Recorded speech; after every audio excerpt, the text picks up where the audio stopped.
transmitir y para poder guardar en nuestros registros la predicación de esta mañana con el tema "Si abres la puerta, entraré", un mensaje dado por nuestro Señor Jesucristo a una de las 7 iglesias en Asia. Sean todos bienvenidos, bendiciones a todos nuestros hermanos que acostumbran seguirnos en nuestra página de Facebook o que posteriormente a través de nuestra página en YouTube toman el tiempo para poder meditar en la palabra de Dios. Un saludo a todos aquellos que no son miembros de esta congregación local, pero que nos están siguiendo a través de las redes. Que Dios les bendiga y que Dios edifique sus vidas con la palabra. Es mi deseo en esta mañana. Como mencioné, el tema de esta mañana es "Si abres la puerta, entraré". Y quien dijo eso fue nuestro Señor Jesucristo. Apocalipsis, capítulo 3, verso 20. Recuerdo que hace algunos días les mencioné, algún día voy a predicar sobre ese verso. Un verso que se ha utilizado para el evangelismo. A mí me evangelizaron con esta escritura. Es un texto que nos habla acerca de que Cristo está esperando que le abramos la puerta de nuestro corazón. Dice así la palabra: "He aquí yo estoy a la puerta y llamo. Si alguno oye mi voz y abre la puerta, entraré a él y cenaré con él y él conmigo".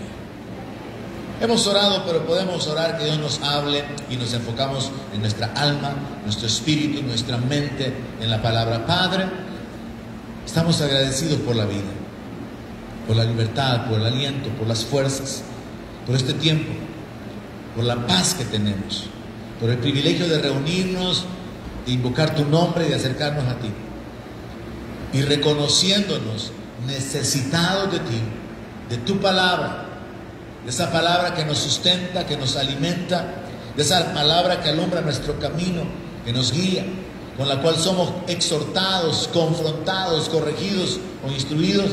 Padre, en el nombre de Jesús te pedimos, habla nuestro corazón esta mañana. Establécenos, afírmanos y capacítanos para poder compartir con otros nuestra fe, para poder compartir con otros tu voluntad, tus propósitos. En el nombre de Jesús te lo pedimos y te damos las gracias, bendito Dios. Amén. Aleluya. He aquí yo estoy a la puerta y llamo. Si alguno oye mi voz y abre la puerta, entraré a él y cenaré con él y él conmigo. Un versículo con el cual se han evangelizado a miles de personas y con el que probablemente miles de personas fueron llevados a ese punto de tomar la decisión de entregarle su vida a Cristo, de aceptar a Cristo. Y es que ciertamente es el Señor Jesucristo quien está hablando y quien de una manera figurada, en esa intención de establecer una relación personal, una relación individual, ocupa esta figura de que Él está a la puerta, y la puerta es definitivamente el corazón de la persona, y Él está parado, Él está llamando, Él está hablando por si alguien oye, para que la persona pueda tomar la decisión de abrirle, y entonces Él va a entrar a la persona, va a entrar en esa comunión, en esa relación con esa persona, simbolizada en la declaración "cenaré con él". La cena es considerada un tiempo de mayor comunión. El desayuno generalmente se hace a la carrera en todas las culturas, si es que se hace. El almuerzo es un tiempo donde no hay mucho tiempo para poder detenerse, porque hay que volver a las ocupaciones. Pero la cena es un tiempo de descanso, un tiempo de relajamiento, donde ya se acabaron las obligaciones del día, donde ya no hay prisa, donde hay mayor disponibilidad del tiempo para poder compartir, platicar, disfrutar de la compañía de las personas. Y entonces es curioso, ¿verdad? Que el Señor dice: si alguien abre, yo voy a entrar. Pero dice: entraré a él. No está hablando de la casa, está hablando acerca de entrar a la persona, ¿verdad? Entraré a él y luego cenaré con él y él conmigo. Yo creo que tenemos aquí muchos que desde hace mucho tiempo estamos cenando con el Señor. Desde hace mucho tiempo tenemos comunión con el Señor, porque Él decidió venir a buscarnos. Él decidió acercarse a nosotros y esperó hasta que nosotros le abriéramos la puerta. Pero este texto, hermano, que está bien utilizarlo para el evangelismo, en realidad tiene una aplicación totalmente diferente en la Biblia. Y por eso yo le mencioné que en algún momento lo habría de utilizar para que podamos aprender qué es lo que el Señor realmente quiere decir a través de esta declaración registrada acá. Está bien continuar usándolo para el evangelismo, pero sepamos que esta es una escritura dirigida a una iglesia. Por lo tanto, podemos establecer de entrada que hay una iglesia, hay un grupo de creyentes que tiene a Jesús afuera de su vida. Y entonces es interesante que Jesús está pidiéndole a la iglesia que lo deje entrar. Así que aunque es válido, está bien, excelente el utilizar este texto para evangelizar a las personas, también tiene una aplicación hacia nuestra vida como creyentes y tenemos que examinarlo, y lo vamos a hacer para ver si esa palabra del Señor se aplica a nosotros o no. Porque el Señor está tratando con la iglesia y Él quiere tener comunión con la iglesia, de tal manera que Él no solamente abandonó su posición de gloria siendo a la imagen y semejanza de Dios y tomando forma de hombre y haciéndose obediente hasta la cruz y tomando forma de siervo, sino que Él toma una decisión de acercarse tanto, donde le dice a los apóstoles: ya no los voy a llamar siervos, los voy a llamar amigos. Dios es el que ha buscado la comunión con nosotros. Es tremendo entender que el Rey de los cielos, el Dios Todopoderoso, se rebajó para acercarse a nosotros, para ganar una iglesia sin mancha y sin arruga por medio de su sangre con la cual la ha comprado, y que nosotros todavía nos demos el lujo de mantener a Dios fuera de nuestra agenda y que lo mantengamos con una distancia o guardando la distancia, cuando Él debería de haber esperado que nosotros lo buscáramos, le rogáramos que nos permitiera acercarnos a Él. Y siendo todo lo contrario, el ser humano todavía se reserva el derecho de mantener al Rey fuera de sus vidas. ¿Cuántos me están entendiendo? Y es por eso que esta palabra es importante predicársela a la iglesia, y no solamente a los inconversos como una forma de atraerlos a la comunión con el Señor. Quiero mostrarle algunos detalles interesantes en los cuales este texto fue insertado.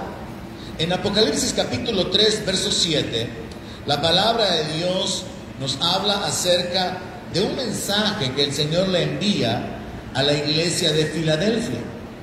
Y el Señor se revela ahí como el santo, como el verdadero, como el que tiene la llave de David, como aquel que tiene la potestad de abrir y nadie puede cerrar lo que Él abre, y tiene la potestad de cerrar, y si Él cierra, nadie puede abrir lo que Él ha cerrado. El Señor Jesucristo, habiendo resucitado, se le revela a Juan. Juan está en la isla de Patmos, ha sido exiliado por causa de la predicación del Evangelio, y siendo ya un anciano, se cree que entre el año 90 del siglo I de la era cristiana, entre el año 90 y el año 100, Juan recibe la visita del Señor, Juan recibe las visiones, Juan recibe las revelaciones que están escritas en el libro de Apocalipsis.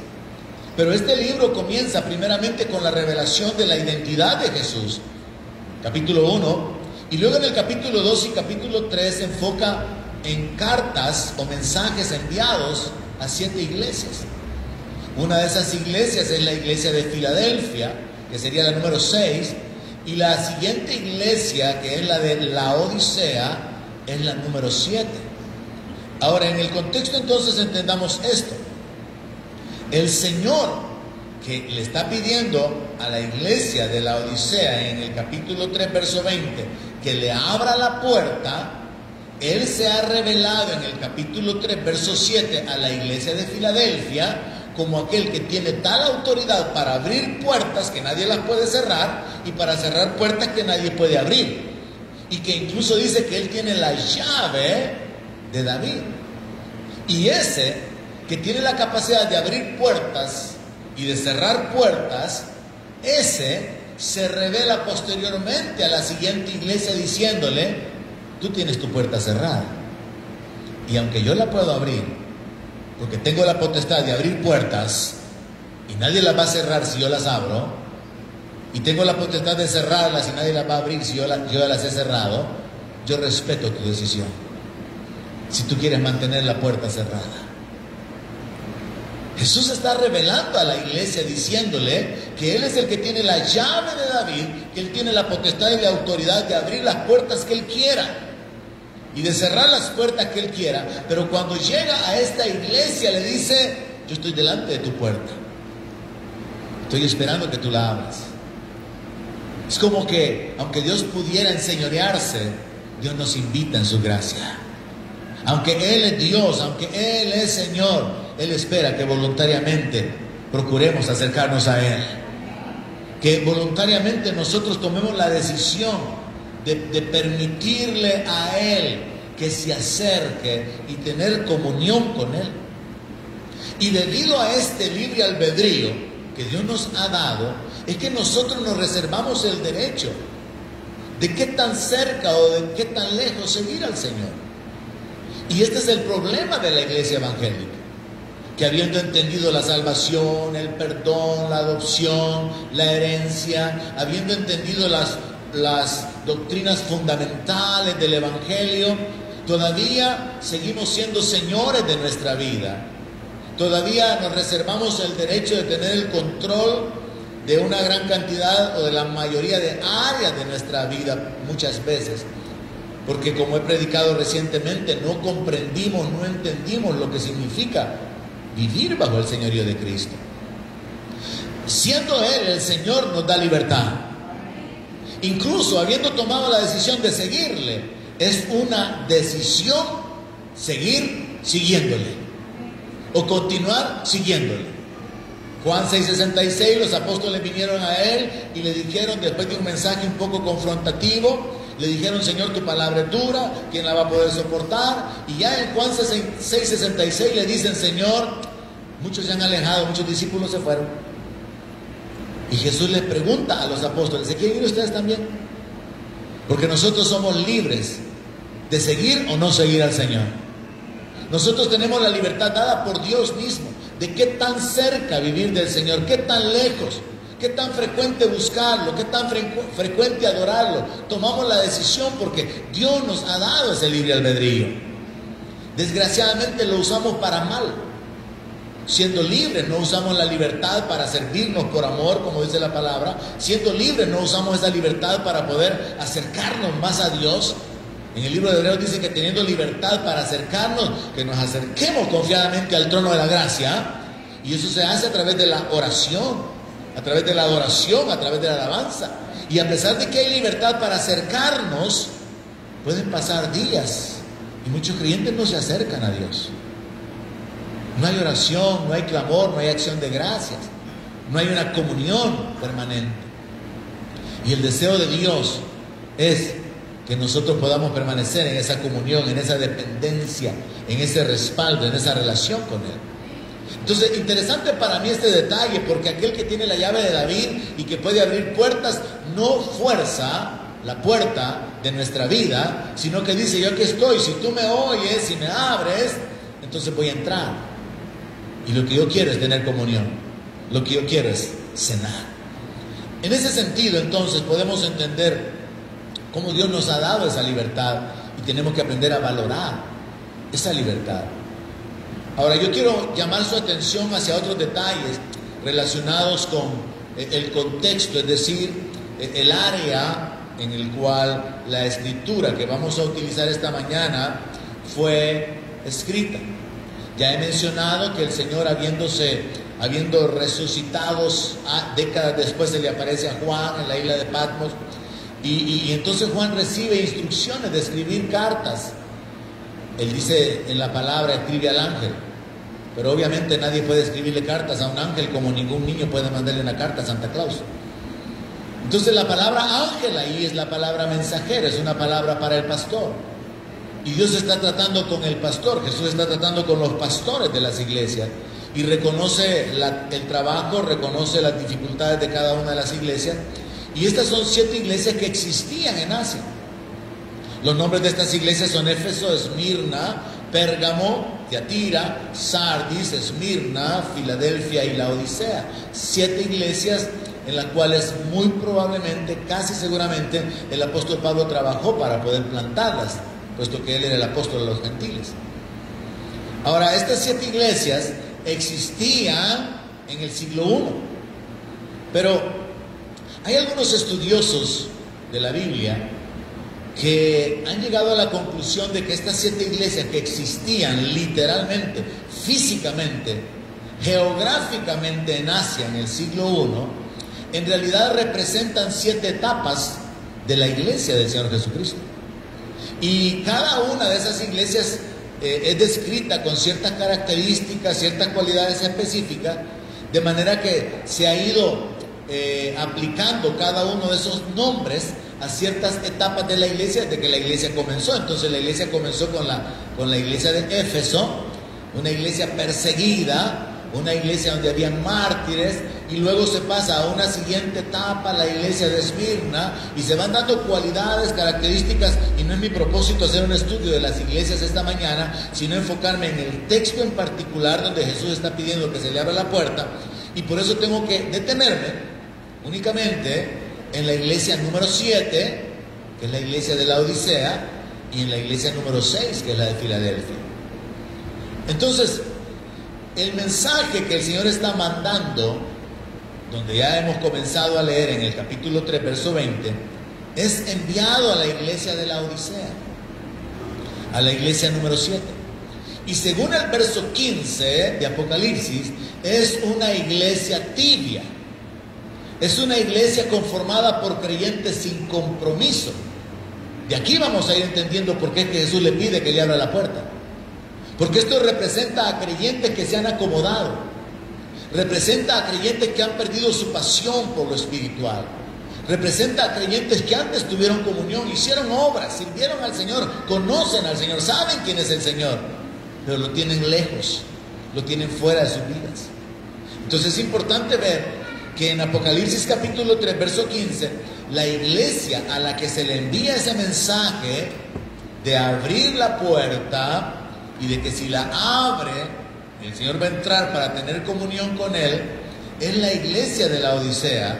Y el Señor le dice a esta iglesia: yo conozco tus obras, que no eres frío ni caliente. Quisiera que fueras frío o caliente.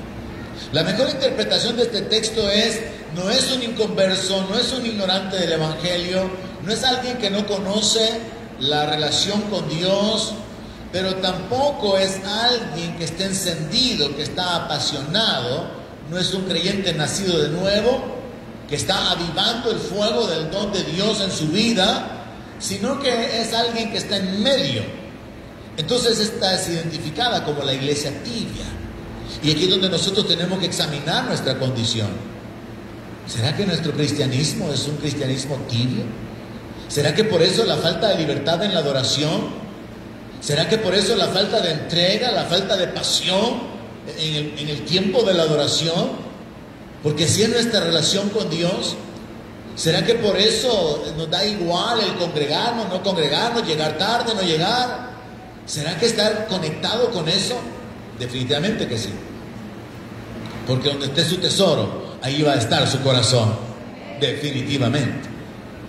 Y cuando usted pone en primer lugar el reino de los cielos, usted va a mover cualquier compromiso, cualquier obstáculo, cualquier circunstancia, porque usted va a ver en primer lugar su relación con el Señor, con aquel que lo ha rescatado. Y va a menospreciar los problemas, va a menospreciar las tentaciones, diversión o entretenimiento que se le presente, porque usted está agradecido con aquel que lo ha llamado a su gloria eterna. Usted sabe que ahora usted es parte del reino de Dios, y como está agradecido, usted quiere servir a Dios. Entonces es parte de una relación, eso es parte de convicciones bien individuales, bien personales. Entonces esta iglesia es una iglesia tibia.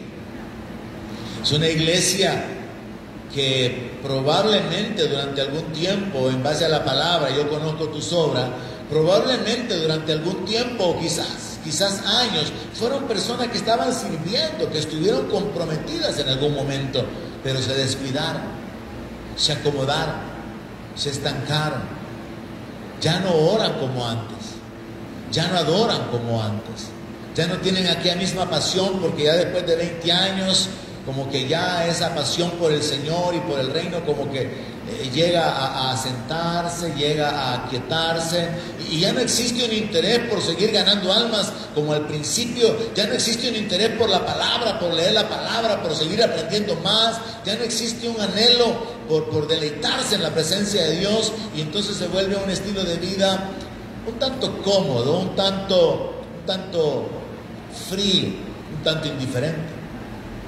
Ahora, la sexta iglesia, la iglesia de Filadelfia, de la cual se nos habla en el capítulo 3, en los primeros versos, en el verso 8, el Señor le dice lo siguiente: yo conozco tus obras. De hecho, el Señor conoce las obras de todos. ¿Cuántos saben eso? Y por eso Él puede pagarle a cada uno según sus obras. Y Él va a recompensar a cada uno según sus obras. Ahora, Él dice, yo conozco tus obras. Y he aquí que he dado una puerta abierta delante de ti, la cual ninguno puede cerrar. Porque aunque tienes un poco de fuerza, has guardado mi palabra y no has negado mi nombre. La iglesia de Filadelfia es identificada como una iglesia débil, como una iglesia que ha estado obrando, o que está obrando para el Señor, está sirviendo al Señor. Tiene una puerta abierta que, según los conocedores de la Biblia, es la puerta de la evangelización mundial. Nunca ninguna iglesia en los siglos anteriores tuvo la oportunidad que nosotros tenemos para evangelizar al mundo a través de los medios de comunicación, a través de las redes sociales, a través de la internet, a través de la televisión, a través del cable, a través de los satélites. Ahora tenemos una puerta abierta para evangelizar a cualquier persona donde los medios de comunicación o donde las redes puedan llegar. Y es así que este mensaje puede estar siendo llevado a muchísimos países, como sucede con la mayor parte de los programas o de mensajes que se están transmitiendo en las redes. Entonces los conocedores de la Biblia dicen que esa puerta abierta es la puerta de la evangelización. Y entonces conocedores de la Biblia coinciden en que la iglesia de Filadelfia es la iglesia de este tiempo, es la iglesia del tiempo presente, una iglesia que se describe diciendo que tiene poca fuerza, o sea que es una iglesia débil. No vemos muchos milagros, no vemos ahí, ¿verdad?, que alguien esté comentando que hubieron resurrección de muertos, que estemos hablando de sanidades y de prodigios y de manifestaciones tremendas. Sí hay milagros, sí hay provisión de Dios, sí hay protección de Dios, pero es una iglesia relativamente con poca fuerza, porque no vemos a una iglesia llena de creyentes, ungidos, llenos de la palabra, mujeres y hombres de Dios que están caminando con autoridad, con poder. No, vemos a un montón de mujeres y hombres de Dios caminando en debilidad, que a puras penas están perseverando, con problemas de todo tipo, económicos, familiares, de hijos, de salud, y todo eso los desvía, los desenfoca, los desanima, y no están empujando el reino, no están así apasionados, no están así ocupados en poder llevar a otros al conocimiento de Dios. Una iglesia débil, una iglesia con poca fuerza, pero que a pesar de que es una iglesia con poca fuerza, ha guardado la palabra. Aquí estamos. 24 años ya después, aquí estamos, guardando la palabra, perseverando, aprendiendo, reaprendiendo, recordando lo que ya sabíamos que se nos había olvidado. Aquí estamos, una iglesia que ha guardado la palabra y que por la misericordia de Dios con la cual Él nos ha sostenido, no hemos negado el nombre del Señor. Otros han retrocedido, otros han caído, pero nosotros, a pesar de no ser una iglesia con una gran unción, un con gran poder, grandes capacidades, dones espirituales manifestándose en todo, porque los dones son para todo, a pesar de no ser esa iglesia con gran poder, sino con poca fuerza. Somos una iglesia que ha guardado la palabra y que no ha negado el nombre del Señor. Ahora entonces entendamos lo siguiente. Se cree que estas 7 iglesias en realidad describen 7 etapas de la iglesia del Señor, y que la 6ª iglesia, la de Filadelfia, corresponde a la iglesia de este tiempo. Voy a decirlo de esta manera: somos la iglesia de Filadelfia. Somos esa iglesia débil, somos esa iglesia que ha permanecido guardando la palabra del Señor y que no ha vuelto atrás, no ha negado el nombre del Señor. Pero resulta que la iglesia débil coexiste simultáneamente con la iglesia tibia, que es la número 7, que es la de la Odisea. Entonces quiere decir que hubieron 5 etapas de la iglesia, comenzando con Éfeso y llegando hasta Esmirna, y luego comienza la última etapa, que está ya cerca de la venida del Señor y del arrebatamiento de la iglesia, y esa última etapa es identificada como la coexistencia de la iglesia de la Odisea con la iglesia de Filadelfia, de manera que este es el tiempo donde hay una iglesia débil juntamente con una iglesia carnal, con una iglesia tibia, y así como el trigo y la cizaña coexisten, y el Señor dijo a los labradores que no cortaran la cizaña, no fuera a ser que cortaran el trigo, Dios ha permitido que en esta etapa, que son los tiempos finales, ¿cuántos lo saben?, cerca ya de la venida de nuestro Señor, Dios ha permitido que la iglesia de la Odisea, que es la iglesia tibia, coexista con la iglesia débil, y Dios en su misericordia le da la oportunidad a los que son parte de la Odisea, a los que son tibios, para que se enciendan. Les da la oportunidad de volver a su primer amor. Les da la oportunidad de reaccionar y que entiendan y reconozcan que hay alguien que lo ha comprado a precio de sangre, que hay alguien que lo amó hasta el punto que entregó su vida por él o por ella, y que lo más justo sería vivir para él, por no decir morir para él o morir por él. Entonces la iglesia de la Odisea, que es la iglesia tibia, coexiste actualmente juntamente con la iglesia débil. Entonces yo podría decir lo siguiente: todas las congregaciones locales en todo el mundo están conformadas esas iglesias por personas que han de ser clasificadas en uno de esos 2 grupos. Y usted tiene que identificarse a sí mismo. ¿Es usted simplemente un creyente débil que ha guardado la palabra del Señor y que no ha negado su nombre? ¿O está en una condición de peor o de mayor gravedad espiritual, y usted es parte, o es un creyente tibio? Un creyente que antes tuvo la pasión por el evangelismo, la pasión por el servir, la pasión por la adoración, por la comunión con Dios, que hasta tenía cuadernos de apuntes, llevaba registros de lo que Dios le hablaba, escribía la palabra profética, tenía devocionales, escribía lo que de la Biblia le impactaba, pero que ahora pasa más tiempo viendo otras cosas, más entretenido, publicando tonteras en vez de publicar la palabra, más entretenido con cosas que no edifican, que no bendicen, que no benefician a nadie. Entonces cada uno de nosotros tiene que examinarse.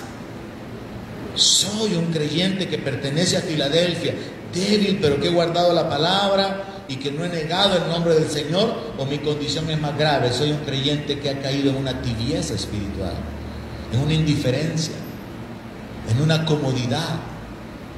comodidad muy peligrosa, porque el Señor dice en el capítulo 3, verso 16: por cuanto eres tibio y no frío ni caliente, te vomitaré de mi boca. Esa es esta iglesia, a esa iglesia fría, a esa iglesia tibia, a la que el Señor le dice que está esperando que abra la puerta. Es a esa iglesia indiferente. Y en vez de iglesia, mejor sustituyámoslo. Es a esos creyentes indiferentes que se han enfriado en su pasión, que se han alejado de Dios, que solo hablan de lo que antes hacían, pero no están haciendo nada. Solo hablan de sus glorias pasadas, pero no tienen ninguna gloria presente. Es a esos creyentes a los que el Señor le dice: yo quiero restablecer mi comunión contigo. He estado esperándote por años. He estado a la puerta de tu corazón o de tu vida. Quiero entrar, quiero tener comunión contigo, quiero restablecer mi relación contigo. Así es el Rey. Él viene a buscarnos. Jesús vino a buscar y a salvar lo que se había perdido. Y habiéndonos salvado, habiéndonos alcanzado, todavía muestra su misericordia en que, siendo paciente, está esperando que nos volvamos a Él. Ahora tiene sentido el mensaje. Ahora tiene sentido a quién Jesús le está hablando. Es a esos creyentes tibios, a esos creyentes que le dice: bueno, si alguno vence, entonces se va a sentar conmigo en el trono, pero si no vence, entonces yo lo voy a vomitar de mi boca. Jesús está ocupando una expresión que es fácilmente comprensible, porque Él está diciendo que así como cuando nosotros queremos ingerir una bebida y usted encuentra algo desagradable y la expulsa, la vomita, Él quiere tener esa relación con estos creyentes, pero encuentra desagradable el sabor, encuentra algo no grato, la vida, la conducta de estas personas, y entonces son rechazadas. El vomitar algo de la boca significa que se tenía la intención de asimilarlo, de ingerirlo. Pero el vomitarlo significa: no lo quiero más, no lo puedo soportar. Y entonces resulta que es un mensaje que la iglesia tiene que considerar. Jesús está hablando de vomitar creyentes.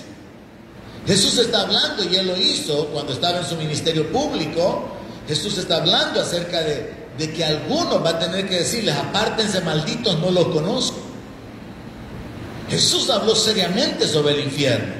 Jesús habló acerca de la importancia de sacarnos los ojos si los ojos nos están haciendo caer en pecado, de cortar nuestra mano, cortar nuestro pie, porque era mejor entrar cojo y manco al reino de los cielos que entrar en el infierno completos. Pero llega un punto en nuestro cristianismo, llega un punto en nuestra vida evangélica donde nos acomodamos. Yo ya serví, hay que sirvan otros. Y entonces hasta puede decir: yo ya adoré, que adoren otros. Yo ya fui mucho a la iglesia, hay que vayan otros. Yo ya apoyé la iglesia con la finanza, hay que la apoyen hoy otros. Ya intercedí, ya oré, ahora que lo hagan otros. Cuando en realidad el justo por la fe vivirá. Y si retrocede, no agradará mi alma, dice el Señor. Paréntesis, no esperaba confrontar a la iglesia esta mañana, pero parece que seguimos en el mismo camino de lo que me dijo un hermano: últimamente nos ha estado dando duro, ¿verdad? Me dijo. Que sea la voluntad de Dios, hermano. El Señor trató con la gente con severidad. El Señor les advirtió, el Señor los confrontó. ¿Por qué será? Por lo innegable de la realidad de la condenación eterna. Dice la palabra de Dios que Dios no quiere que ningún hombre se pierda, sino que los hombres procedan al arrepentimiento. Ahora, el problema es que nosotros podemos habernos arrepentido, establecido una relación con Dios, pero luego nos acomodamos y llegamos a estar en esta condición tan inconsciente de frialdad en cuanto a lo espiritual, de indiferencia. Y no es lo mismo alguien que no conoce el Evangelio, lo ha rechazado, no ha probado que Dios es bueno, no ha disfrutado de que la palabra es verdad, no ha orado y ha recibido milagros y se mantiene lejos del Evangelio. No es lo mismo esa persona a una que, habiendo visto la gracia de Dios, que habiendo recibido milagros, que habiendo sido usada por Dios, ahora se acomode y mantenga una vida indiferente. Y sí, viene a la iglesia, pero viene como que lo arrastraron para que viniera. Y está en el culto igual que Lázaro, cuando el Señor Jesús dijo: suéltenlo. Porque no podía ni caminar, no podía levantar sus manos para adorar a Dios, no podía bendecir al Señor, no podía gozarse en la presencia de Dios. Muchos cristianos están amarrados ahora. Y eso se debe a la frialdad de su relación, a su alejamiento. Y hermanos, es algo que Dios comprende, y por eso Dios en su misericordia, Él toma la iniciativa para poder darnos tiempo para el arrepentimiento. Usted recuerde que Pedro comenzó a seguir al Señor de lejos, pero Dios le dio tiempo para poder ser restaurado, y Él mismo se acercó para restaurarlo. Esta mañana no piense, no vea el mensaje, no vea la meditación de la palabra como un mensaje de confrontación, para que usted salga de aquí, ¿verdad?, mientras vea en la grada, mea culpa, por mi gran culpa. No, sino que véalo más bien como la oportunidad de Dios. Dios quiere restablecer la comunión con usted. Dios le ha dado vida y le ha dado la oportunidad de que usted continúe respirando, le ha dado la oportunidad de que usted pueda servirle, le ha dado la oportunidad de que usted siga viviendo bajo su bendición, bajo su gracia. Él todavía quiere continuar coronándolo de favores y de misericordia. Él todavía quiere continuar saciando de bien su boca, de modo que usted se rejuvenezca como las águilas. Él todavía quiere causar que la bendición y la misericordia lo sigan todos los días de su vida. Pero va a depender de que usted reaccione, que usted abra la puerta, de que usted se acerque a Él. Dios dice en su palabra: acercaos a mí, yo me acercaré a vosotros. Entonces Dios está esperando, iglesia. Así que insisto y lo dejo bien claro, siga usando ese verso. Es más, lo animo, siga usando ese verso para evangelizar a los inconversos. Pero aplíquelo en su vida, porque el Señor está hablando con la iglesia.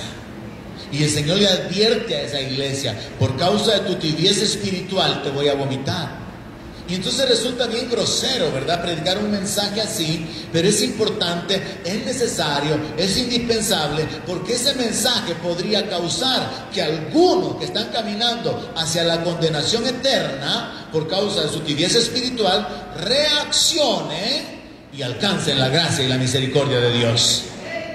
Entonces, mientras por un lado, esas dos iglesias que coexisten en este tiempo presente, mientras por un lado hay una iglesia tibia que va a ser vomitada, según Apocalipsis capítulo 3 verso 10, la otra iglesia, la de los creyentes débiles que han guardado la palabra y que no han negado el nombre del Señor, esos son los creyentes que van a ser arrebatados. Apocalipsis capítulo 3 verso 10 dice: por cuanto has guardado la palabra de mi paciencia, yo también te guardaré de la hora de la prueba que ha de venir sobre el mundo entero para probar a los que moran sobre la tierra. Nunca antes ha habido una prueba sobre el mundo entero. Así que proféticamente esto nos está hablando de la gran tribulación.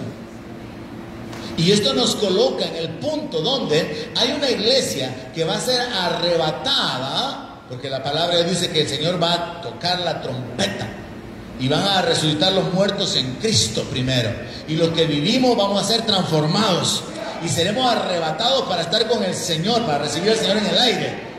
Entonces, proféticamente, escatológicamente, lo que está escrito en el verso 10 del capítulo 3 de Apocalipsis es una referencia a la gran tribulación.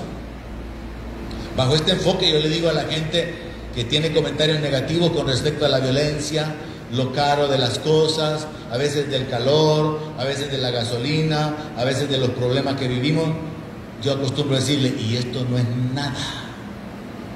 ¿Cuántos saben eso? ¡Aleluya! Esto no es nada, hermano. ¡Aleluya! Lo que viene es terrible. ¡Sí, aleluya!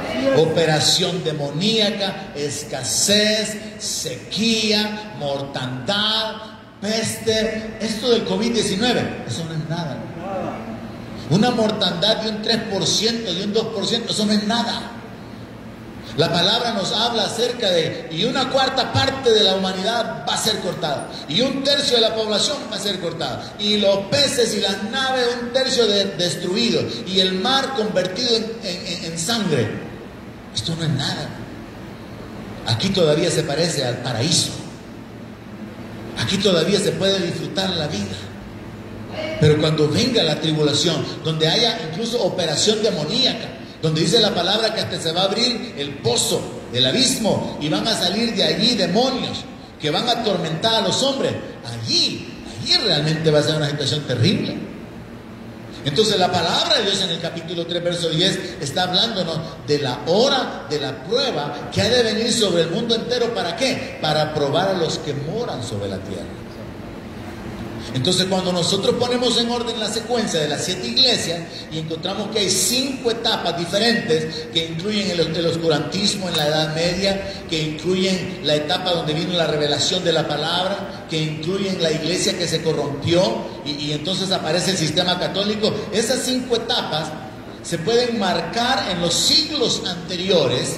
Pero cuando llegamos a la Odisea, cuando llegamos a Filadelfia, es esta iglesia del tiempo presente, la cual coexiste con la Odisea, con la gran diferencia de que unos van a ser arrebatados y los otros van a ser vomitados.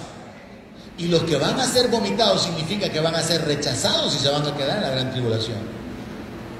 No es un mensaje muy agradable, pero necesario. No es un mensaje así muy emocionante. Hablar acerca de ser dejados, acerca de ser rechazados. Pero el Señor es quien mandó ese mensaje. El Señor es quien instruyó a Juan a advertirle a las iglesias sobre su condición de vida. Entonces nosotros tenemos que recibir la amonestación y examinar nuestra vida, hermanos.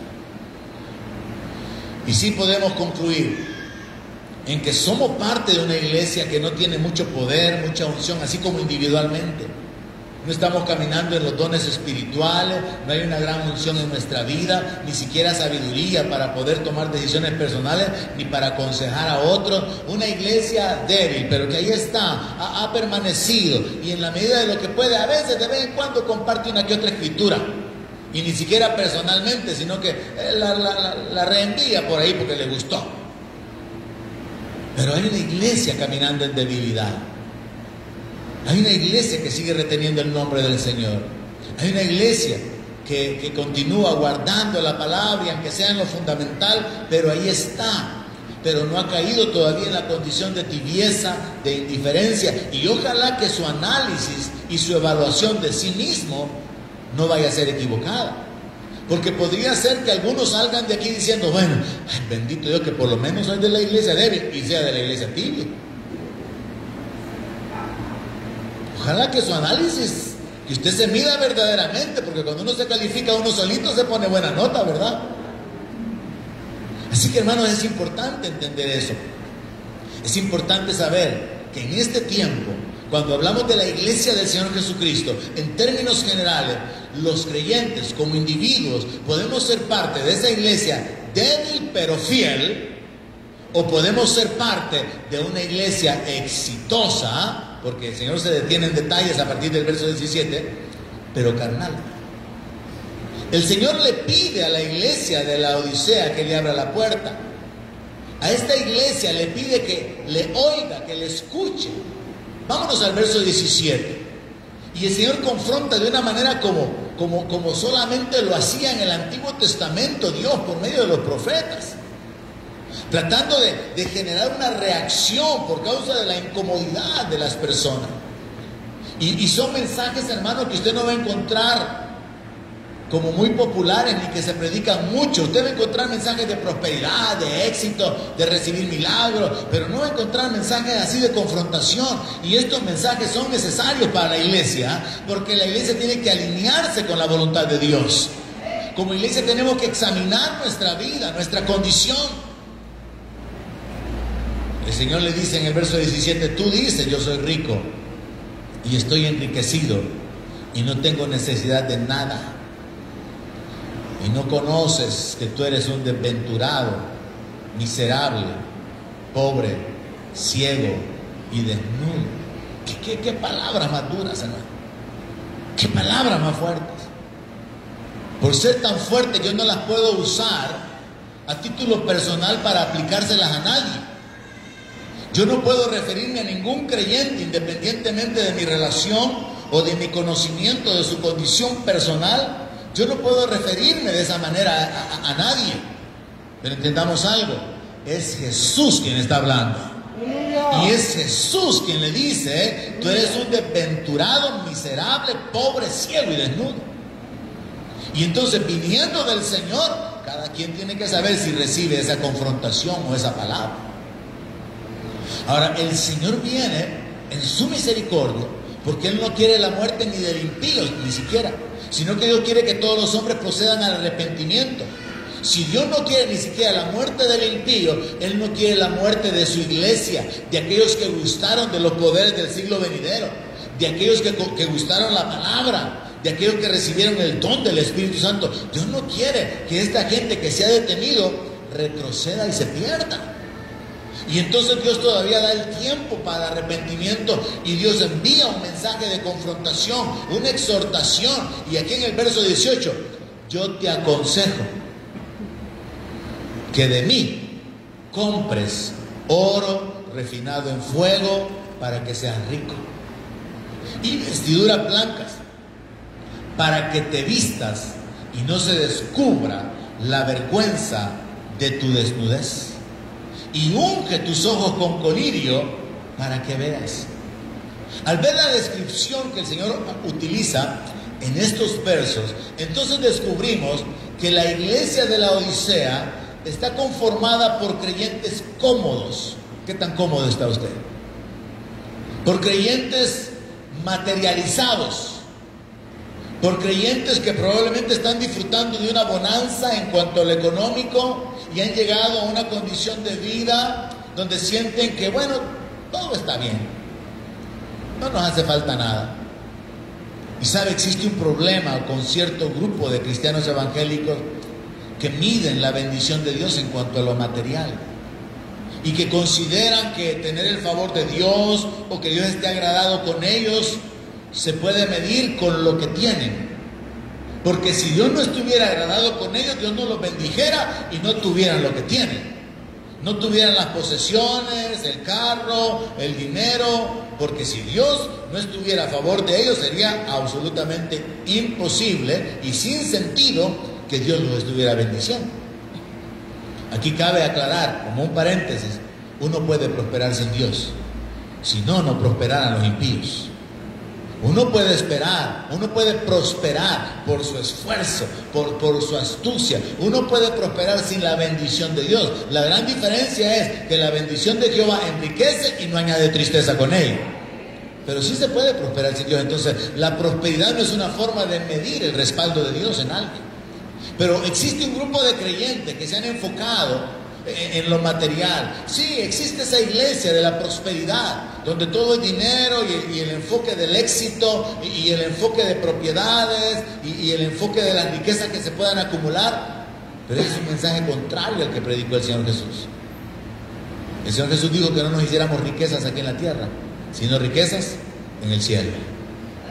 Pero existen ciertos creyentes que ya no sirven, ya no evangelizan, ya no adoran, ya no tienen pasión por el Señor, porque bueno, en cuanto a la salud, están más o menos bien. La casita, solo le falta 72 cuotas, pero ahí van, todo está tranquilo. En cuanto al trabajo, ahí va el trabajito, ahí la vamos pasando.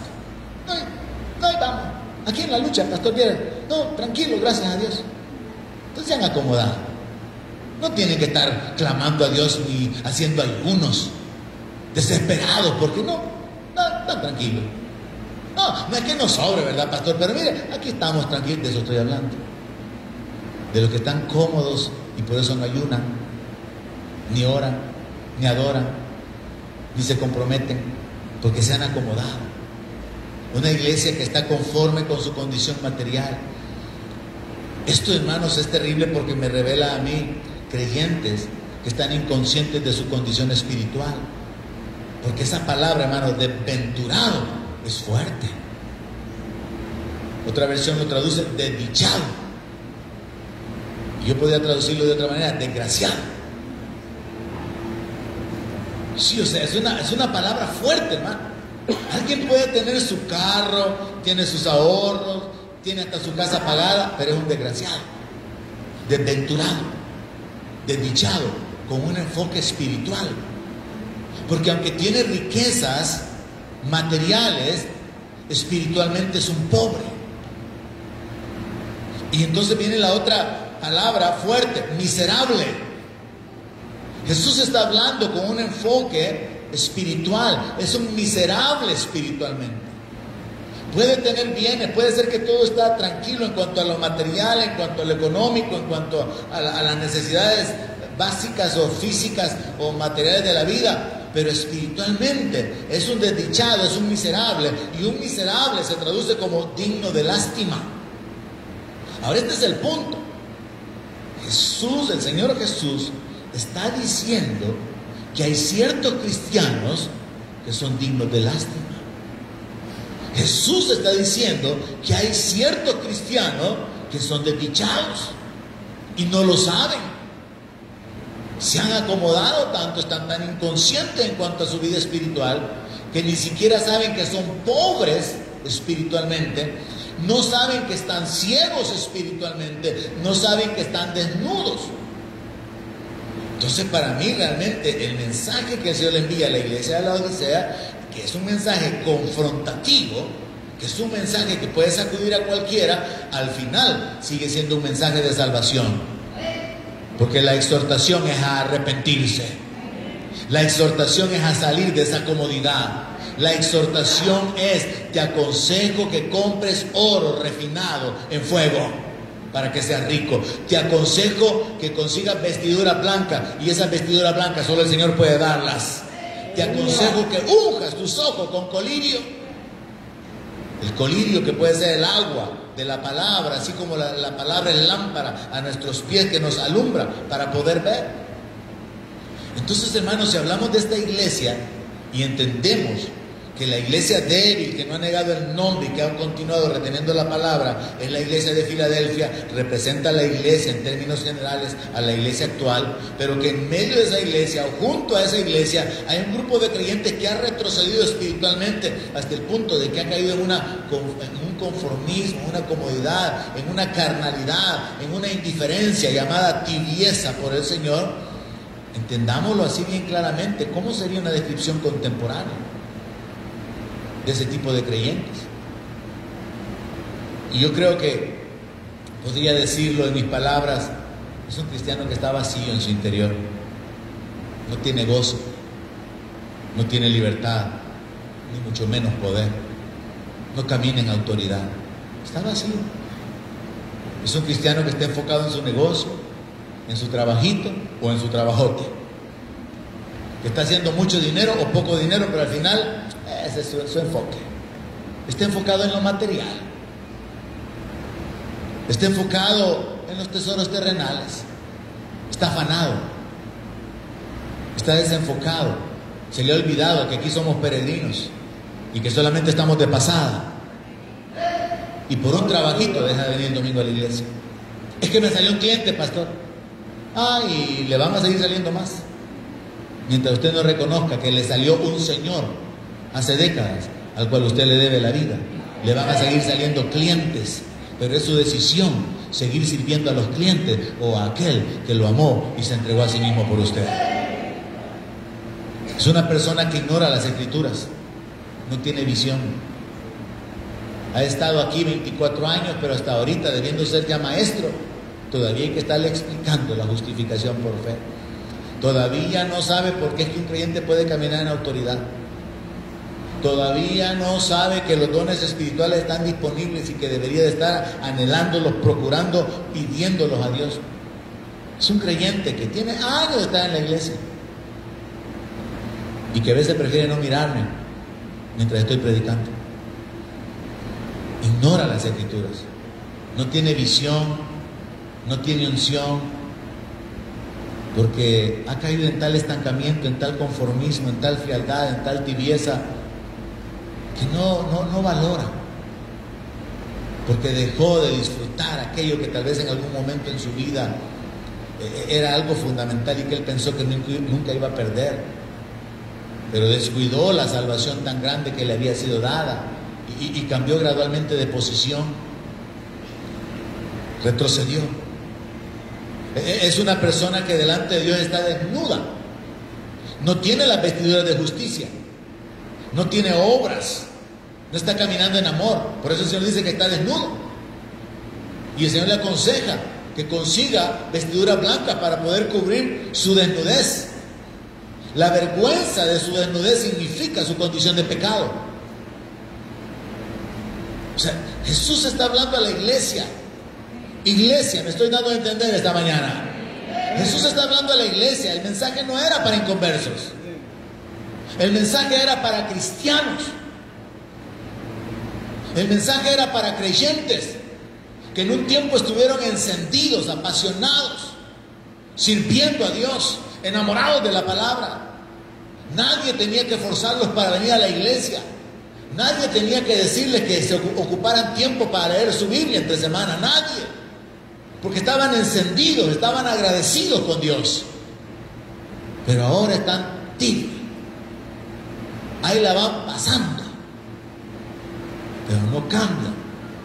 Y como dicen los gringos, solamente un tonto sigue haciendo las mismas cosas, esperando obtener resultados diferentes. Y muchos cristianos realmente practican eso. Siguen viviendo de la misma manera que el año pasado, esperando que las cosas cambien. No, pastor, yo estoy esperando, ¿verdad?, que algún día las cosas cambien. Si usted no cambia, las cosas no van a cambiar. Si usted no hace las cosas de otra manera, las cosas no van a suceder de otra manera. Entonces tenemos que entender que tiene que haber cambios en nuestra vida. La vergüenza de su desnudez significa su condición de pecado. No tiene propósito para su vida, no tiene visión. El Señor le dice, mira, tienes que comprar colirio, tienes que ungir tus ojos para que veas, porque no mira. Se ha quedado tan corta su visión que su único enfoque ahorita puede ser la vida en lo natural. No hay un anhelo por lo espiritual. No hay un anhelo por la gloria de Dios, por la comunión con Dios. Porque eso se ve tan abstracto, se ve tan sin sentido. Entonces no tiene dirección, no sabe ni para qué vive. Y hasta puede vivir frustrado, así como una de las mujeres de Jacob, creo que le dijo, ay, con estas hijas de fulano y tal, ya yo no quiero ni vivir. Y la mujer estaba ya harta de ver que solamente mujeres inconversas o mujeres de las enemigas del pueblo de Israel estaban alrededor, y uno de sus hijos se había fijado en ella. Y ahora el otro también iba por el mismo camino, frustrado por la vida, sin propósito, sin dirección. Un cristiano tibio es un cristiano que está tan ocupado que no puede servir al rey. Está tan ocupado que no se puede comprometer con el reino. Es que la familia, pastor. Es que el negocio, pastor. Es que esto, es que lo otro. Jesús dijo en una ocasión, nadie que tomando el arado mire para atrás es digno de ser mi discípulo. Porque para seguir al Señor hay que dejar de un lado todas las cosas. Para seguir al Señor hay que tomar la decisión de ser radical. Y al final uno puede ver el sentido de esto, porque muchas veces podemos ser distraídos, podemos ser desviados de las bendiciones de Dios, del propósito de Dios, de lo que Él tiene para nuestra vida. Y podemos caer en el peor de los errores, como el de Saúl, que por un plato de lentejas perdemos la primogenitura. Hay muchos cristianos que han perdido su posición espiritual. Hay muchos cristianos que no están desarrollando su llamamiento. Hay muchos cristianos que no están dando fruto, a pesar de que en la palabra está aquella sentencia, ¿verdad? Dale un año más, no cortes todavía la vid, ¿verdad? Dios ha estado esperando que algunos den fruto. Dios les ha dado un año más para esperar, para que den fruto. Pero ya se están pasando de la paciencia, de la longanimidad de Dios, como dice el apóstol Pablo.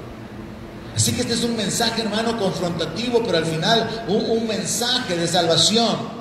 Porque el llamado es al arrepentimiento, el llamado es al cambio, el llamado es a conseguir esas vestiduras de justicia, el llamado es a poder comprar del Señor oro refinado, el llamado es a vestir, a ungir los ojos con colirio, que podría traducirse como ocuparse de su vida espiritual y crecer en fe, porque nuestra fe es más preciosa que el oro, que podría ser comparado o entendido como obtener la justificación, el perdón de parte de Dios, porque Él es el que nos viste con un manto de justicia y cubre nuestra vergüenza y nuestra desnudez.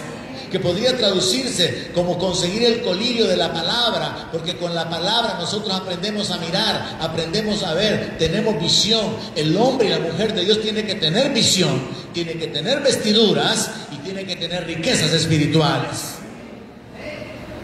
Así que hay que enfocarse en esa dirección. Esa es esta iglesia, que en el verso 20 el Señor le dice, he aquí yo estoy a la puerta y llamo. Si alguno oye mi voz y abre la puerta, entraré a él y cenaré con él y Él conmigo. Y para mí esto significa lo siguiente: si el texto no es para inconversos, aunque insisto, ocúpelo para evangelizar. Si el texto no es para inconversos, sino para creyentes, y es de la boca del Señor Jesús de quien salió este mensaje, yo quiero exhortarlo en esta dirección. Que usted medite en lo siguiente: ¿será que es a usted a quien el Señor esta mañana a través de este mensaje le dice: yo estoy fuera de tu vida, ¿me quieres dejar entrar? Yo quiero tener comunión contigo. Al considerar que la iglesia está tan inconsciente de su pobreza, está tan inconsciente de su condición espiritual, de su miseria, de su ceguera y de todo, es preocupante pensar que el Señor pudiera estarse dirigiendo a alguien y no entiende que el mensaje fue dirigido específicamente con nombre y apellido, porque Dios lo está llamando al arrepentimiento. Y eso es lo que encontramos en ese mensaje. El Señor le dice: arrepiéntete. ¿Cuántos podríamos considerar este mensaje esta mañana como un llamado a examinar nuestra vida y a considerar: ¿será que yo no soy parte de la iglesia débil, sino que soy parte de la iglesia tibia? Y Dios en su misericordia me está dando la oportunidad de arrepentirme, de volverme a Él, de conseguir vestiduras, de conseguir el colirio y de conseguir el oro refinado. Quiero pedirle que se ponga de pie y vamos a concluir. Póngase de pie, incline su rostro y hable usted con el Señor, hermano. Yo ya suficiente hablé. Incline su rostro y quizá podría poner como una idea de una alianza, que usted le hable al Señor así como David le habló: examina mi corazón y ve si en mí hay maldad. Cierre sus ojos y pregúntele al Señor: Señor, ¿seré yo? He caído de mi condición de debilidad a una condición de tibieza. Porque sí, todos, definitivamente todos, sin lugar a duda, todos podemos decir: sí, somos parte de una iglesia débil, sin unción, sin poder. Pero el punto es: ¿será que ya habremos caído a la condición de tibieza? Cierre sus ojos, por favor, incline su rostro y hable con el Señor usted.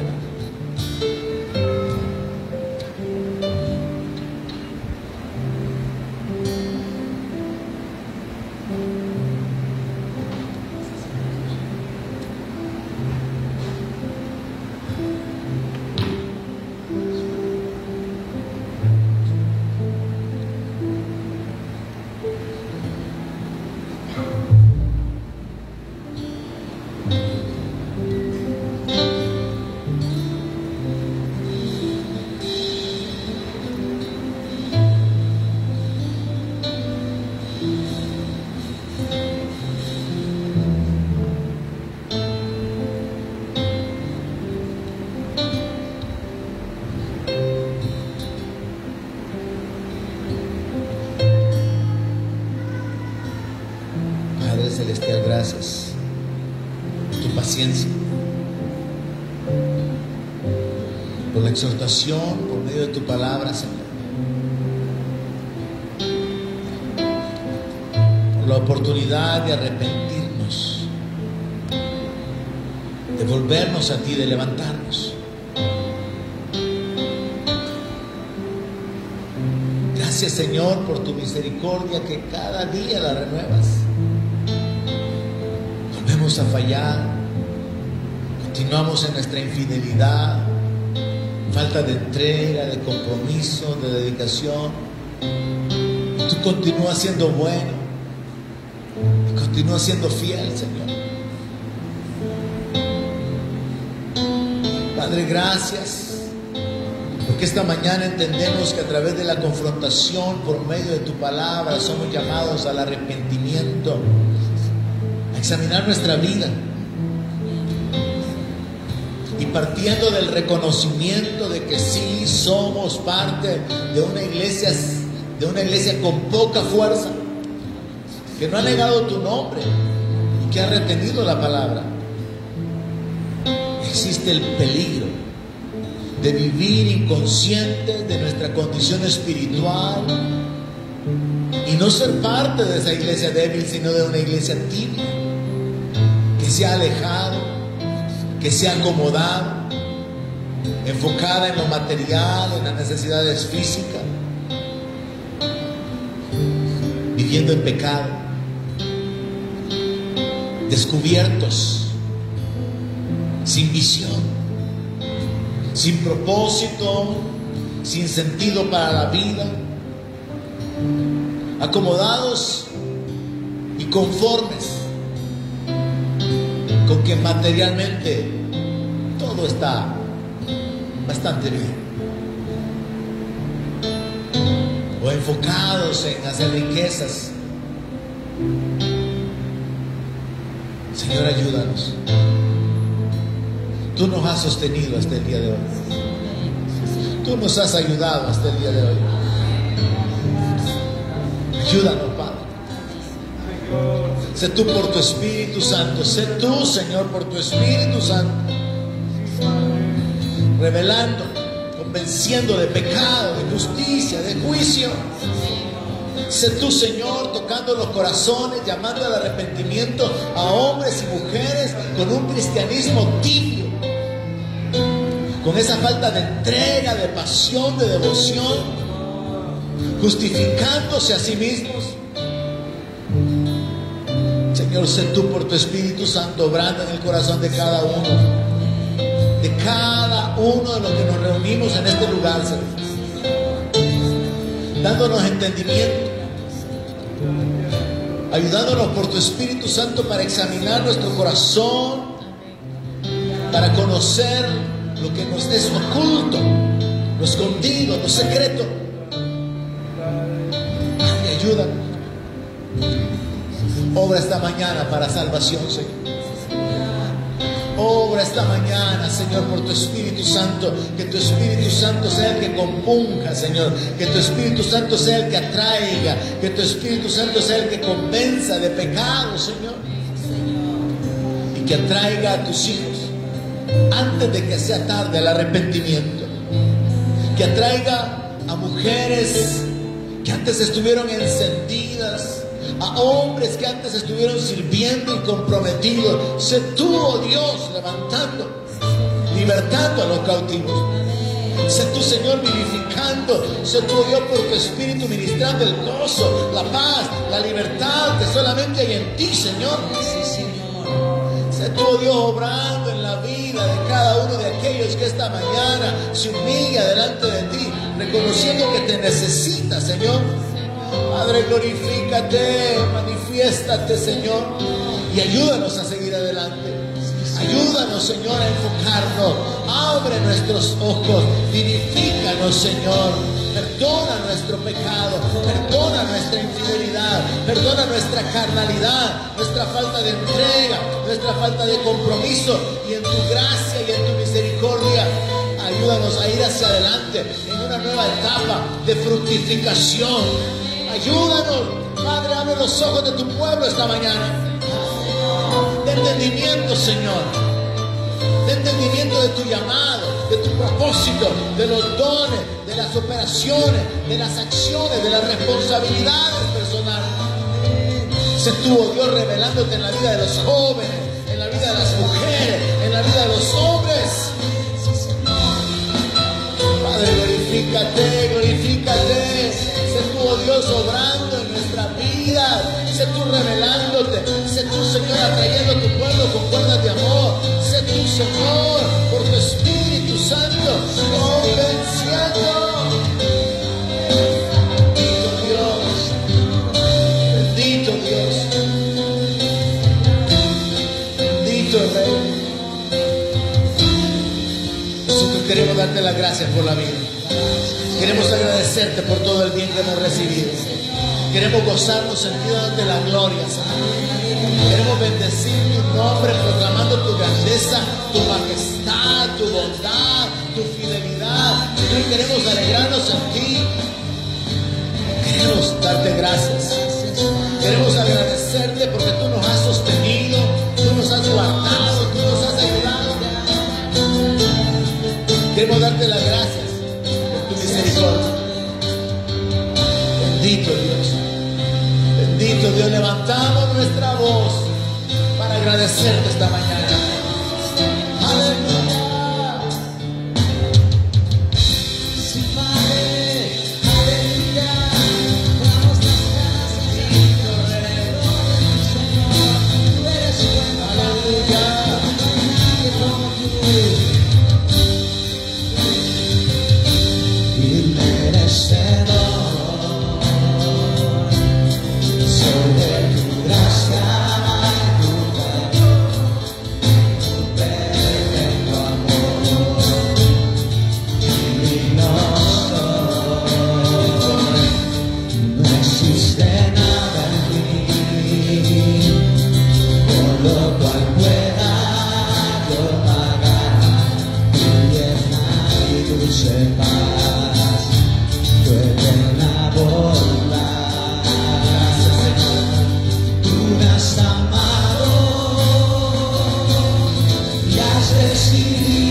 Queremos agradecer, Señor.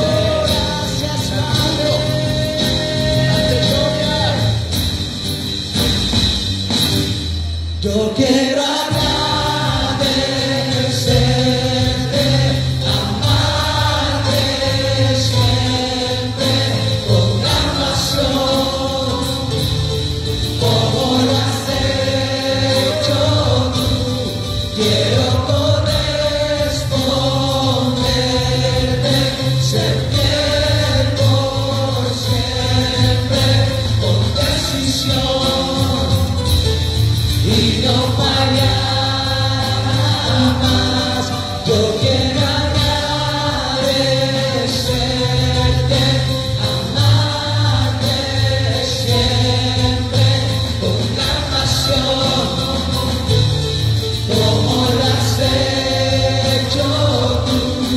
Quiero corresponderte, ser fiel por siempre con decisión y no parar.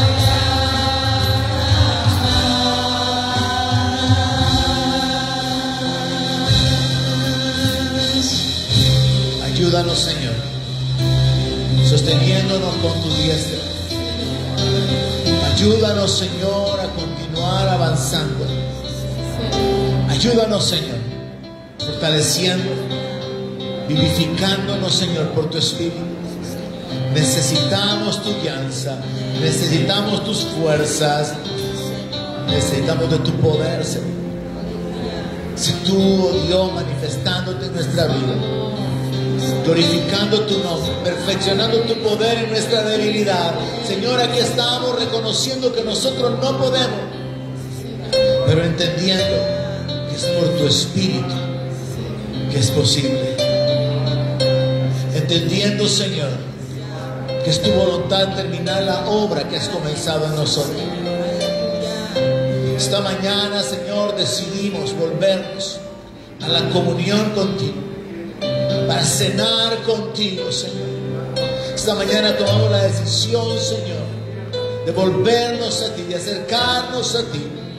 Queremos glorificarte, queremos llevar fruto, queremos dar fruto que permanezca, fruto abundante para tu gloria, para tu honra. Sé tú, Señor, inquietando los corazones, sé tú inclinando los corazones, Señor, hacia las acciones, las decisiones que deben de ser tomadas. Padre, gracias por tu paciencia. Gracias, Señor, por continuar manifestándote en nuestra vida hasta el día de hoy. Sabemos, lo reconocemos. Éramos y todavía somos inmerecedores de tu gracia, pero somos aceptos en Cristo Jesús. Somos aceptos en el amado. Somos amados. Somos tu pueblo. Somos tus hijos. Padre, ayúdanos.